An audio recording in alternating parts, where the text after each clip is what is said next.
There is another way to make a million. It's called the internet. Tonight on 30 Minutes, big money here on the World Wide Web. The surfer paid $1 million for surfing the net. The cleaner turned pop singer who's mopped up a fortune in cyberspace. And the penniless students who become high-tech tycoons.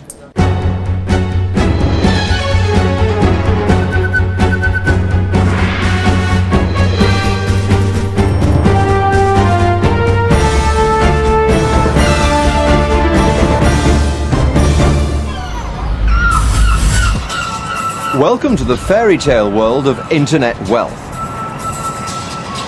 where a dropout surfer and beach bum can become a millionaire overnight.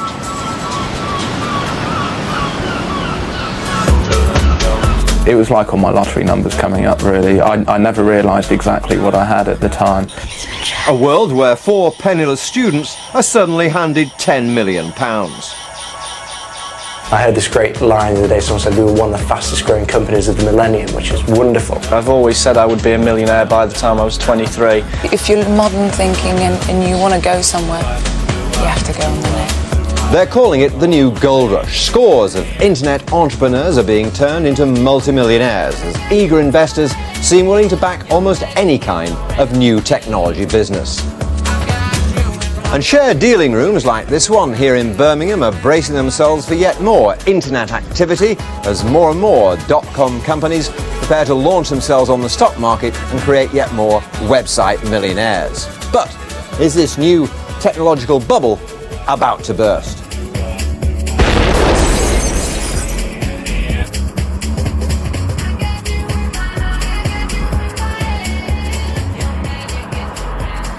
Internet entrepreneur Alex Lambert is just 27 years old, but worth over £1 million. I didn't think you could work so hard and enjoy every second of what you're doing. And it is great. All the guys at the office, they're brilliant people. It's very relaxed atmosphere within there, and it's very laid back. Although everybody does work incredibly hard. We've been working 12 to 14 hours a day, most days, just to keep the ball rolling and make sure that everything works all the time. It's difficult and it's very tiring, but it's also a lot of fun. Alex is one of the directors of a fast-growing Worcester-based website company called Phase 8, due to float on the stock market within a month and valued at over £30 million.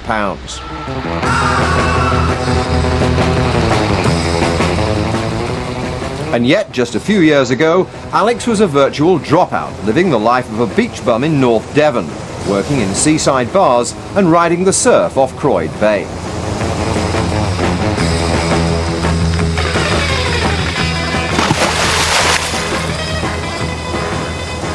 It's just a very, very relaxed way of life to actually live, and I would kill for it now. I'd love, I'd drop everything tomorrow just to go back down to do what I was doing working in a bar.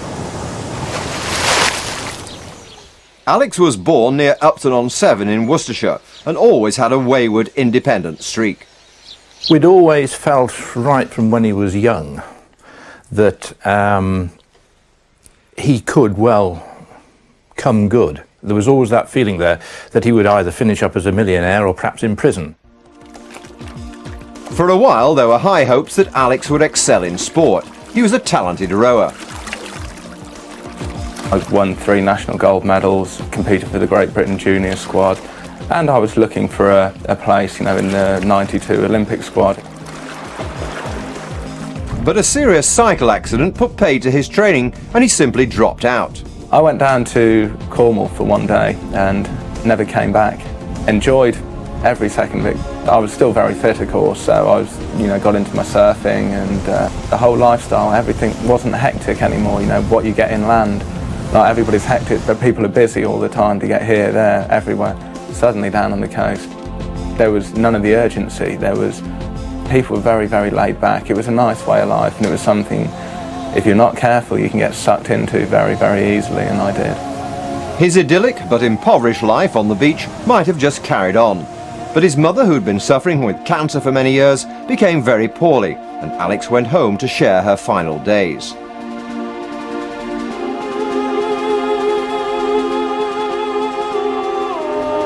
And it was here in his den, while messing around with a computer, that he hit on Surf World, the name that would make him a fortune. It was like all my lottery numbers coming up, really. I never realised exactly what I had at the time. I was told that it was very good. You know, it was great to have this name, unbelievable. But because I didn't know a lot about the internet, I wasn't sure just how good that name was. Alex wanted to create a website dedicated to all aspects of surfing and other extreme sports.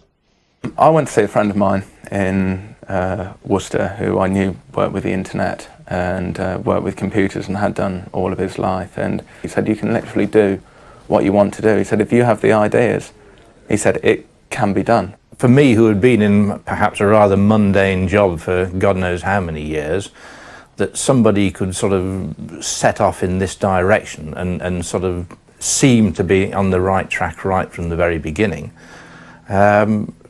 Absolutely amazing. With access to webcams trained on coasts around the world, Alex can now provide live pictures of surf conditions at the click of a mouse. It's a great location. At the moment, surf's absolutely blown out. It's huge and it's just, it's totally unsurfable. I can see from what's on the screen it doesn't look too hot, and I did drive past earlier and it didn't look too good then. Watched a couple of guys trying to get in earlier and they just got pounded on the shore, going nowhere very, very quickly, so it is totally unsurfable. Surf World might have remained a niche nerd site, but this man, John Sewell, the boss of Phase 8, saw its possibilities. But Surf World has got huge potential, and when we relaunch it, I think it's going to be a great portal for the extreme sports marketplace, which is a market that has everything that the internet is: lively, youthful, up and coming, fast. I was approached by Phase 8, which was the big internet group in Worcester, and I was made an offer I couldn't really refuse. Just give me the pen. Yeah, I'll sign there. Yeah, write it, I'll sign it, don't worry about it. The offer amounted to £1.1 million. Absolutely, totally gobsmacked, yes. I wouldn't have believed it at all. I thought he had originally had a good idea. I thought he might be able to make a nice sort of living, and it was obviously increasing and so on, but not really knowing very much about nothing about the internet. I was, when all this suddenly happened, whenever it was, a few weeks ago or a couple of months ago, it just left me in absolute amazement. To be further gobsmacked, Alex's father should take a look around his son's office, tucked away in a Victorian terraced house just behind Worcester Cathedral. Here, John Sewell has assembled a collection of internet whiz-kids, his own discoveries. And remarkably, in this world of paper profit, they're making real money, hand over fist.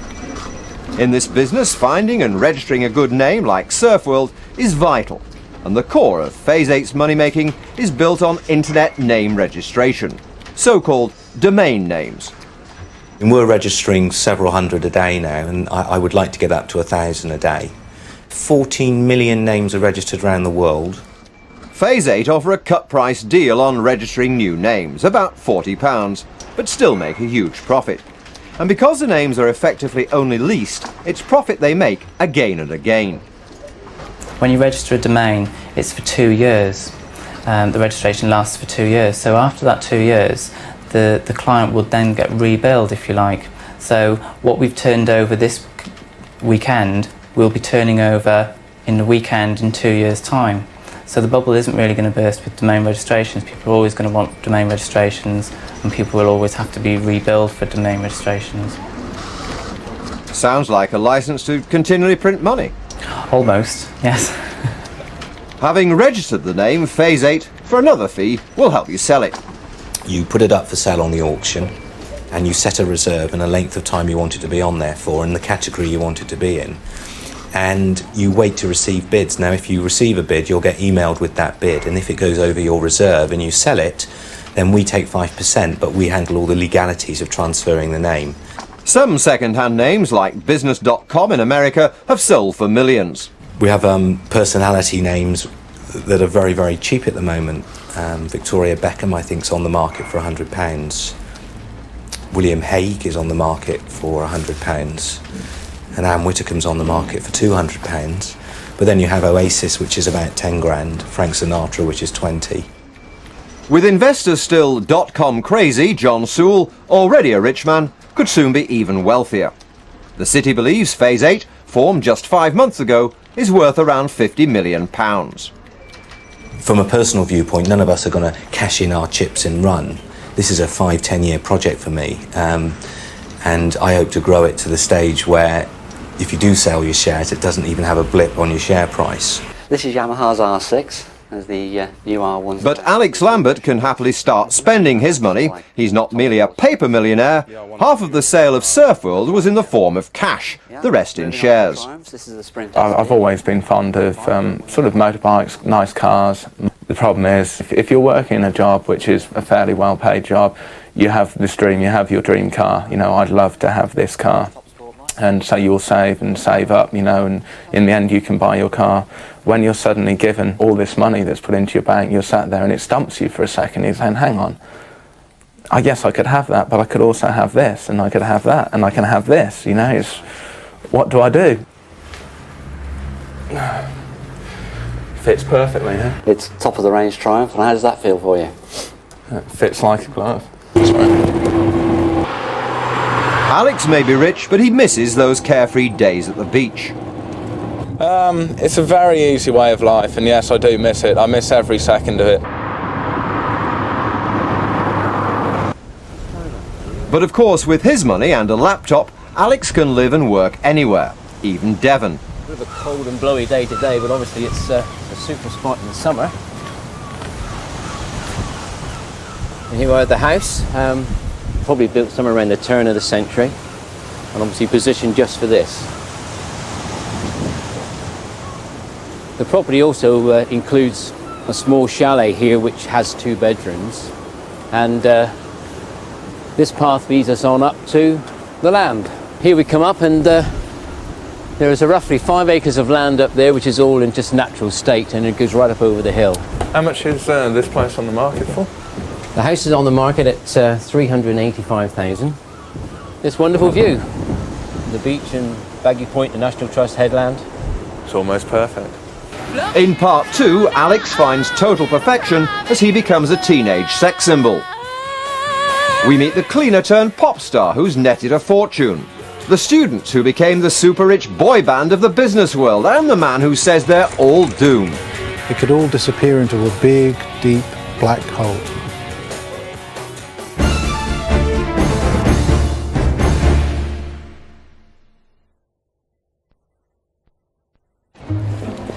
Don't worry, they haven't found out about your buyout plans yet.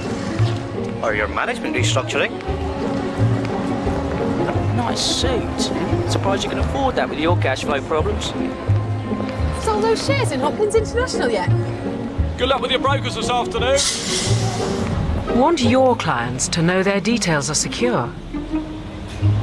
Don't. With BT's e-business solutions, you can.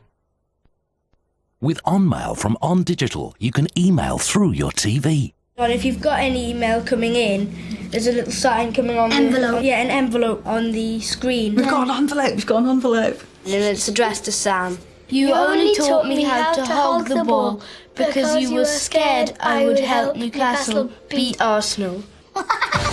To find out more about OnMail, call 0808 100 0101 now. Yeah.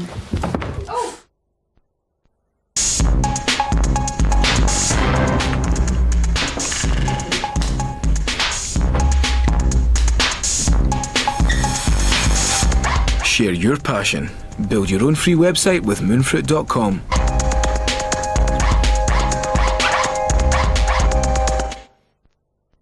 Fast talking. I'm smart, and I'm not leaving here without a job. Wise cracking. You may want to rethink your wardrobe. As long as I have one ass instead of 2, I'll wear what I like. Hard working. Don't talk to me like I'm an idiot, okay? Erin Brockovich is about to prove that if you can make an impression... They're all signed. How did you do this? You can make a difference. I just went out there and performed 634 sexual favors. I'm really quite tired. Julia Roberts in the incredible true story of Erin Brockovich. Mina? What does this say? Nothing, Leo. It's a number. I know it's a number, but what does it say? It says, if you call this number, you get AA specialists moving heaven and earth, searching their list of leading insurance companies to get you the lowest quote they can. AA Insurance, 0800 444 777. By working together like we do, 50 of these humans bought as a group on the net, saving £75 each on JVC mini hi-fis. No! Why do they wear these shoes? Why? Let's do it. Let's buy it.com. If you spend 10 hours on FreeServe at peak time, the call charges will be up to £24. The same 10 hours on AOL costs a lot less. In fact, for a limited time, it will cost you nothing. Zero zilch. AOL's completely free trial offer. Look out for this pack. Now that's free.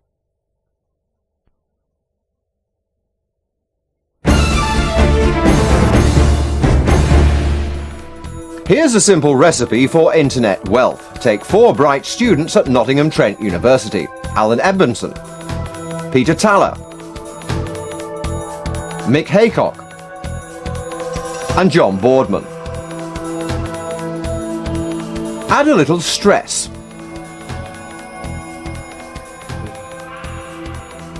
It was our final exams on the final month of our degree course that had taken us 4 years. The pressure was immense. Combine with a degree of poverty. We were very, very hard up. All of us were up to our limits on our credit cards. We had no cash. We were just living off the pennies in our pockets. Blend with some more anxiety and stress. Peter's desperate to find a new flat. Squeeze a little inspiration that came out of the blue.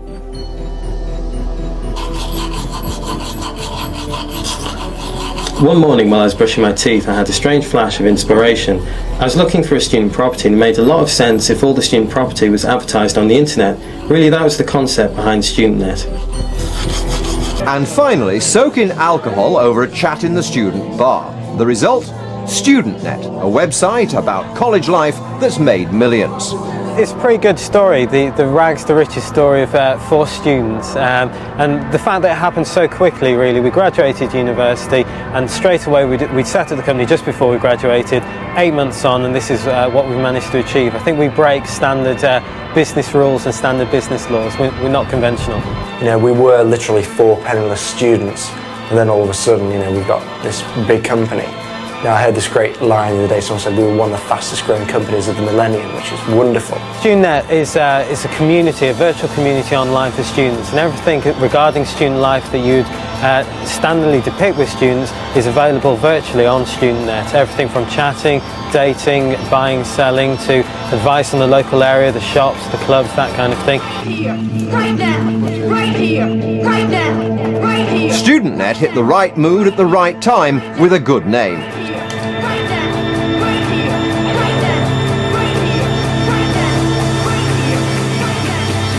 The first 2 months it seemed as though it was going along at a steady state, steady pace. Everyone was getting used to what we were doing and everything.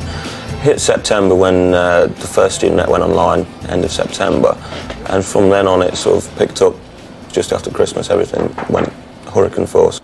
Within 5 months, a big American company was taking a lot of interest in StudentNet. We had a host of companies actually approach us wanting to invest in StudentNet. IMPG represented the best really of the offerings, and it was very clear to us that to progress StudentNet forward we needed quite a lot of cash initially to do so. IMPG's offer was right, we all accept, and I think we've already proved that we've expanded very, very quickly from that. Went through the contract, I don't know how many times. We were there for hours on end, going through every minor detail, and then when we signed, we were so tired and drawn out by the whole thing, we just sort of went home to bed. It was only the next day that we sort of went, look what's happened, kind of thing. What happened was that International Media Products paid the lads £10 million for a controlling share in their company. The 4 former students still run it with a staff of over 50, many old college friends. The press has portrayed us as almost a boy band, which actually works quite well for us. We are 4 young men who are each good in different areas. You know, there's a good-looking one, Peter. All the newspapers have been after him. You know, Zoe Ball's breakfast show on Radio 1. You know, they were all saying, "Oh, the good-looking one." I was thinking, "Yeah, it's going to be me," but it was actually Peter. You know, and there's Mick, who's a technical one, and John, sporty spice, and with Spice Boys of the business world.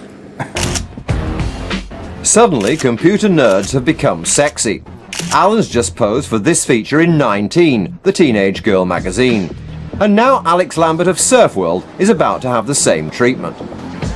The net has also had a bit of a nerdy image. I mean, what would you say about that? No, I'm the ultimate nerd. You're going to need pictures of you looking sexy and sultry. Probably sort of do it some other time. Maybe, I don't know, up in, you are in Devon, to get your wetsuit out or whatever. No, joking. It's all welcome publicity for John Sewell, who bought Alex's website. But his search for yet more internet talent continues. At the biggest internet cafe in the world, he has an appointment with his cleaner. I mean, that was good. I think have you got, obviously we can get all the tracks for the first album on there. Definitely.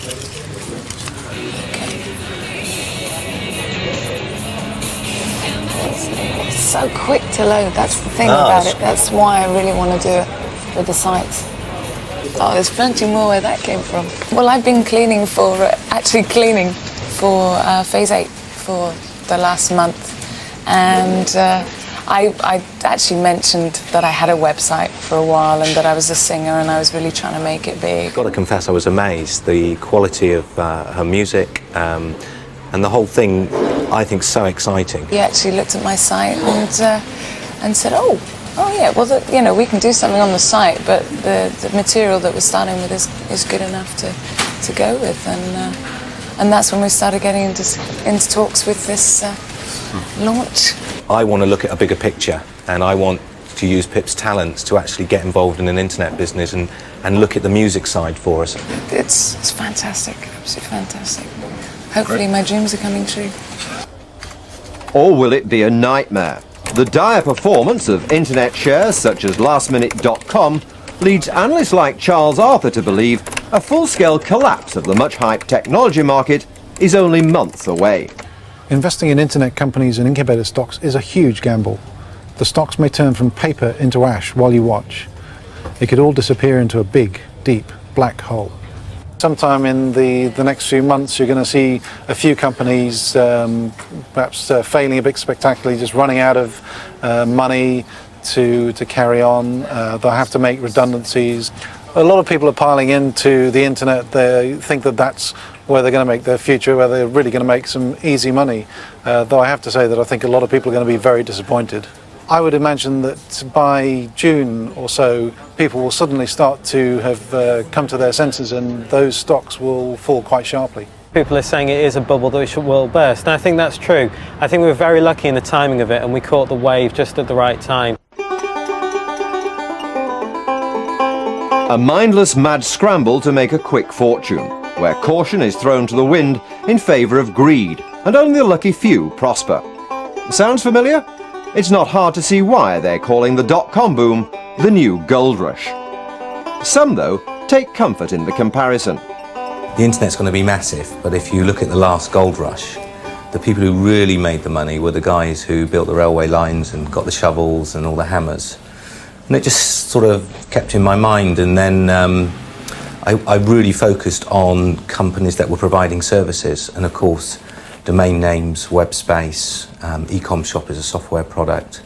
They all fell into the category of, you know, building an internet business which was profitable. I just couldn't understand these companies that were trading and making huge losses. I just can't see how they're going to survive. People that are investing in companies that are making huge losses and are trying to basically spend their way into profits by making mass advertising. But unless their numbers start to come through soon, the city will lose faith. Of course, the wise whiz kids are people like Alex Lambert, the creator of Surf World, and the founders of StudentNet, who all got paid up front for their clever ideas.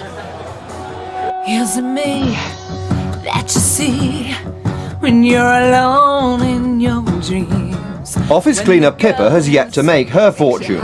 She's looking for a recording contract, but is also developing her own internet idea. The questions running through my mind. Patience is my only crime. The coin is spinning in the air and it's mine. Pippa wants to create a website purely for up-and-coming female singers. For the last year, I banged on record companies' doors. You get to the secretary, you get to voicemail. Like this, they can access your site, they can have contact straight away, they can choose you before you're not cold selling so much anymore. And it's the only, I think it's the only way to go. Alone in the stars, floating around our little private universe.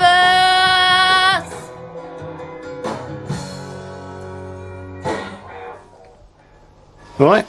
Pretty good. That's very good, actually. Well, I think you can give it the cleaning job now. Oh my God. Well, let's sign the contract, shall we? And the next day, that's just what she did, accepting an invitation by John Sewell to become a director of his company and develop her female singer website.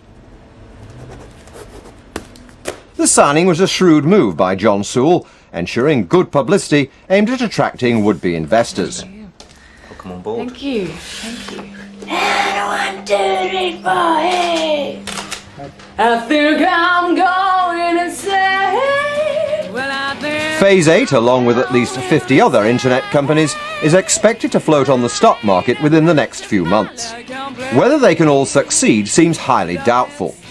Investing in this new gold rush must still be a dangerous game. to play this